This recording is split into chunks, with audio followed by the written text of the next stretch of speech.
Tales of a Fourth Grade Nothing by Judy Blume. Chapter 3 is The Family Dog. Nobody ever came right out and said that Fudge was the reason my father lost the Juicio account, but I thought about it. My father said he was glad to be rid of Mr. Yarby. Now he could spend more time on his other clients, like the Toddle Bike Company. My father is in charge of their new TV commercial. I thought maybe he could use me in it since I know how to stand on my head, but he said he wasn't planning on having any headstanders in the commercial. My grandma taught me to stand on my head when I spent the night at her house. I can stay up for as long as 3 minutes. I showed my mother, my father, and Fudge how I can do it right in the living room. They were all impressed, especially Fudge. He wanted to do it too, so I turned him upside down and tried to teach him, but he always tumbled over backwards.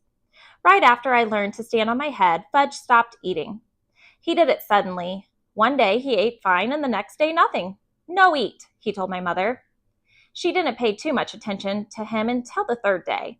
When he still refused to eat, she got upset. You've got to eat, Fudgy, she said. You want to grow up to be big and strong, don't you? No, grow, Fudge said.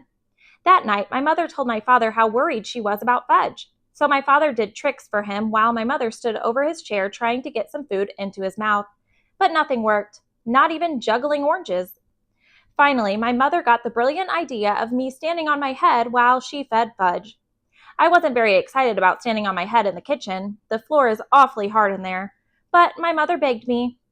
She said, it's very important for Fudge to eat. Please help us, Peter. So I stood on my head. When Fudge saw me upside down, he clapped his hands and laughed. When he laughs, he opens his mouth. That's when my mother stuffed some baked potato into it. But the next morning, I put my foot down. No, I don't want to stand on my head in the kitchen or anywhere else, I added. And if I don't hurry, I'll be late for school. Don't you care if your brother starves? No, I told her. Peter, what an awful thing to say. Oh, he'll eat when he gets hungry.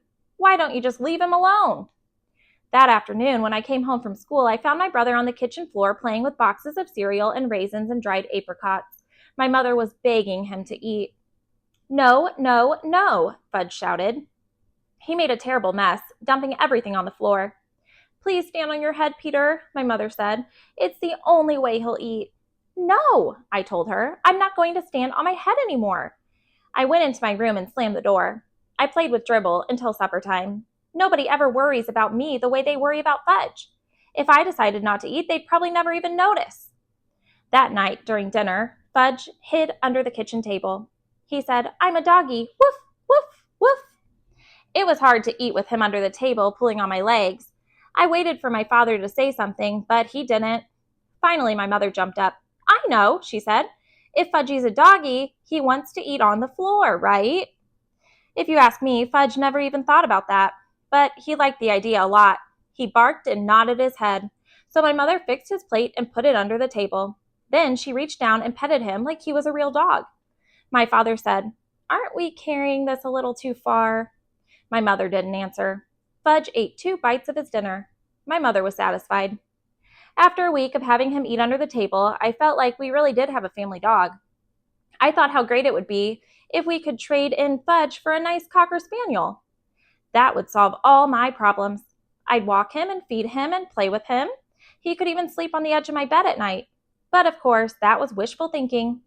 My brother is here to stay, and there's nothing much I can do about it. Grandma came over with a million ideas about getting Fudge to eat. She tricked him by making milkshakes in the blender. When Fudge wasn't looking, she threw in an egg. Then she told him if he drank it all up, there would be a surprise in the bottom of the glass. The first time he believed her, he finished his milkshake, but all he saw was an empty glass. There wasn't any surprise. Fudge got so mad he threw the glass down. It smashed into little pieces. After that, Grandma left. The next day, my mother dragged Fudge to Dr. Cohn's office. He told her to leave him alone, that Fudge would eat when he got hungry. I reminded my mother that I'd told her the same thing, and for free. But I guess my mother didn't believe either one of us because she took Fudge to see 3 more doctors. None of them could find a thing wrong with my brother. One doctor even suggested that my mother cook Fudge his favorite foods. So that night, my mother broiled lamb chops just for Fudge. The rest of us ate stew. She served him the 2 little lamb chops on his plate under the table. Just the smell of them was enough to make my stomach growl. I thought it was mean of my mother to make them for Fudge and not me. Fudge looked at his lamb chops for a few minutes, then he pushed his plate away. "No," he said. "No chops." "Fudgy, you'll starve," my mother cried. "You must eat." "No chops. Cornflakes," Fudge said. "Want cornflakes." My mother ran to get the cereal for Fudge. "You can eat the chops if you want them, Peter," she told me. I reached down and helped myself to the lamb chops. My mother handed Fudge his bowl of cereal, but he didn't eat it. He sat at my feet and looked up at me. He watched me eat his chops. "Eat your cereal," my father said. "No, no, eat cereal," Fudge yelled. My father was really mad. His face turned bright red. He said, "Fudge, you will eat that cereal or you will wear it." This was turning out to be fun after all, I thought, and the lamb chops were really tasty. I dipped the bone in some ketchup and chewed away. Fudge messed around with the cereal for a minute. Then he looked at my father and said, "No eat, no eat, no eat." My father wiped his mouth with his napkin, pushed back his chair, and got up from the table. He picked up the bowl of cereal in one hand and Fudge in the other. He carried them both into the bathroom. I went along, nibbling on a bone, to see what was going to happen. My father stood Fudge in the bathtub and dumped the whole bowl of cereal right over his head. Fudge screamed. He sure can scream loud. My father motioned for me to go back to the kitchen. He joined us in a minute.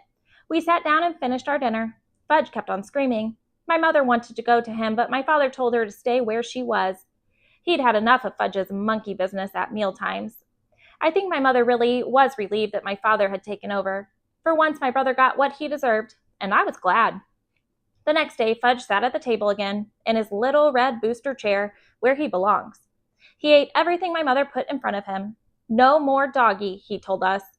And for a long time after that, his favorite expression was, "Eat it or wear it." That is the end of chapter 3. Thank you so much for joining me tonight for our bedtime story, and I hope to see you back again tomorrow. Bye, guys.